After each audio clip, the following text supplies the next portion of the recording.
Christy here from Christy Velasquez Art. Tonight I'm going to be testing a new product that I got. I got some of this. This is KS Resin. I saw this on another artist's page and they were talking about the great qualities of it. And so what really drew me to giving this resin a try is that it is a full cure in only 3 days. So it is touch dry in 12 hours and a full cure in 3 days.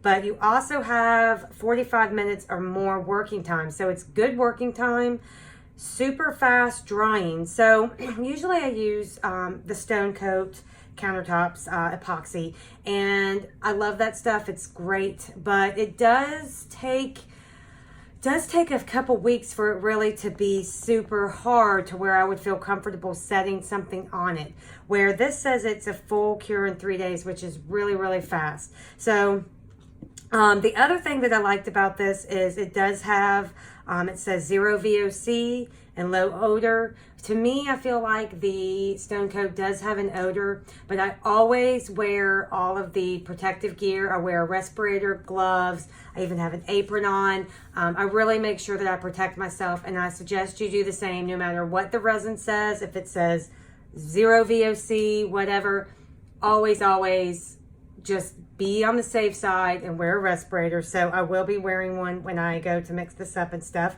But this seems to have, you know, a lot of really cool qualities about it. So I got a small bottle.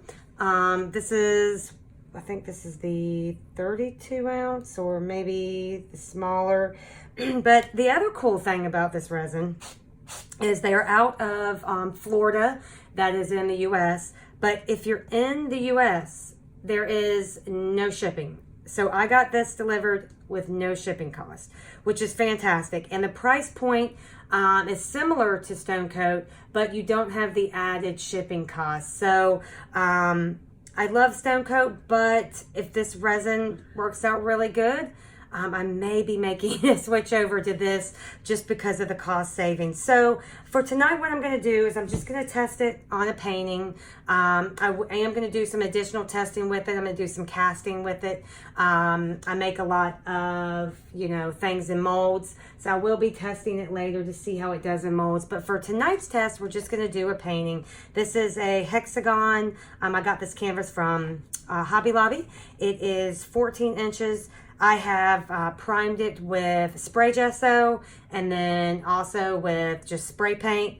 And then for the back, I have taped it off. And then I also sprayed the back of the canvas with water, then heated that with my heat tool so that I get a nice, like a drum. So it's really nice and tight. So I don't have to worry, hopefully, about the resin being heavy and sagging in the middle. So the colors that I'm going to use, and I hope this turns out looking okay, is I have Color Obsession Plum. I have Resin Art. This is the Black Cherry Wine. I have Color Obsession 006, the Rose Gold. And then I have Just Resin Navy Blue. I'm also going to be using, let me grab that, the Stone Coat white base tint that I will cover my whole canvas with, and hopefully I'll get some cool sales with that. Okay, so I'm going to mix up my resin, put on my respirator, and then the rest of the video will be a voiceover since it's hard to hear me with the respirator on. So I will be right back. Okay, so I'm back, and now I'm just going to apply that Stone Coat white base tint to this entire canvas. So I just pour it on, and I usually just spread it around with my fingertips there. And then I take my hand and I just scrape the glove against the cup, and that kind of gets a lot of the resin off of my gloves. And then I just use like a rag with alcohol on it to get the remaining, you know, bits of resin off my gloves to keep going with the project. So now I'm just going to use my heat tool to pop all the bubbles in that initial layer of the white base tint that I laid down. So after I kind of thought about how I wanted to lay down my colors, I thought I would go in kind of a snake-like pattern. So this first color, I do believe this is the Plum by Color Obsession. It's hard to tell from looking at the video, but I do believe that's the Plum from Color Obsession. I'm going to lay down pretty thick lines of color because my initial thought for this painting is I would do the swiping technique. So I would take some wax paper or parchment paper, whatever you have, and do swiping. And you'll see that I changed my mind on that technique later in the video. But now I just laid down, that is the Just Resin navy, what was it? Did I do navy blue? Yep, navy blue. And then I'm going to come in with, this is, as you can tell, it's very shimmery. It's like a luster. This is that Resin Art Black Cherry Wine. When I first mixed these up, I thought the Plum and this color looked a lot alike. But when I started messing with the pigments and pushing them around, they actually are different. And the Resin Art pigment, which is the powder, it's got a lot of shimmer to it. So it definitely, even though on camera here they do look very similar, when you see the painting in real life, the two colors definitely look different. And I liked using sort of similar colors like that, but one being shimmery and one being more flat. So now I just added some more of that Stone Coat white base tint. I added it along the edge there, a kind of a bigger line of it along the edge, and then just a little bit along the top. So remember, with the Stone Coat white base tint or any of the base tints, those want to be on the bottom. So if you want cells, you need to push or swipe or pull your other pigments over the top of any of your base tints, and that's how you get cells. If you push the base tint over your colors, you're not going to get the same kind of cells that you do when you pull it over. So if you remember, base equals basement, the basement's on the bottom, that's a good way to remember that the base tints need to go on the bottom of your pigments. So now I'm attempting to do the swipe technique. So I just have a piece of, this is parchment paper, and I just set it down there and on the color and tried to get an even amount across, and then I'm just slowly pulling it out. And you can see that it formed, pretty little purple color there. That blue and the Plum produced a really pretty purple color. But after this first swipe, I really wasn't liking where this painting was going, and I was trying to decide, do I keep swiping? Do I abandon the swiping altogether and go for a different technique? So you'll see here that I tried to swipe one more time, or I think I might have swiped a couple more times, and I just really didn't like where this painting was going. And I don't know if that ever happens to anybody else, but you have this idea in your mind of how the painting's going to look, and then when you actually go to do it, it turns out like horrible. Looking at this painting right here, I'm like, that is so ugly. So I'm glad in the end I abandoned the swiping and went with just blowing the pigments around.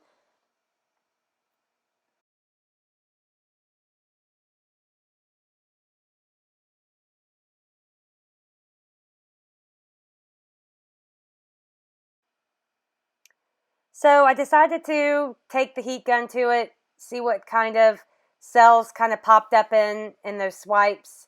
And then I just made the executive decision that forget the swiping.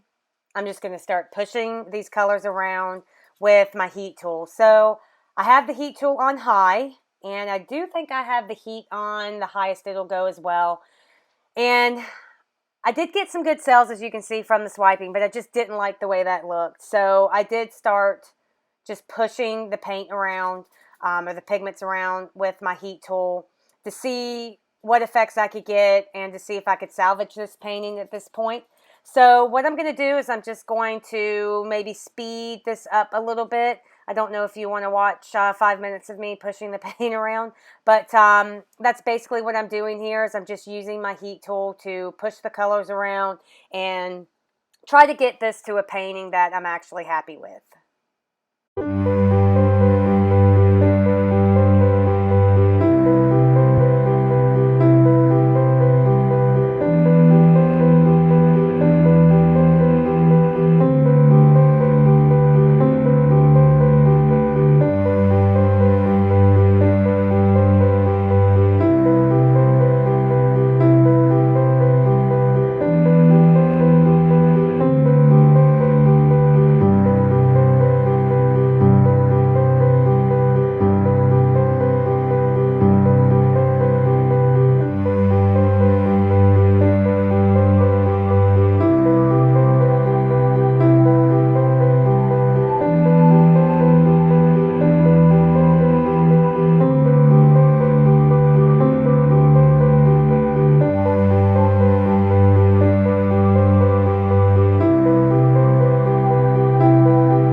So here is the painting. I'm taking you down for a close-up here right before I put it in my dust-free zone. Sorry for the glare, and you can also see my cell phone there, but I wanted to show you guys a close-up of the really cool cells that I got just by pushing these pigments around over that Stone Coat white base tint. I just pushed these around with the heat tool, as you saw, and I got some really neat cells. And that rose gold is just beautiful. It's sitting right on top of these other pigments, and it's just gorgeous. So wanted to bring you guys in for a close-up of some of the neat sections in this painting, and I am hoping at this point that it dries as cool as it looks now.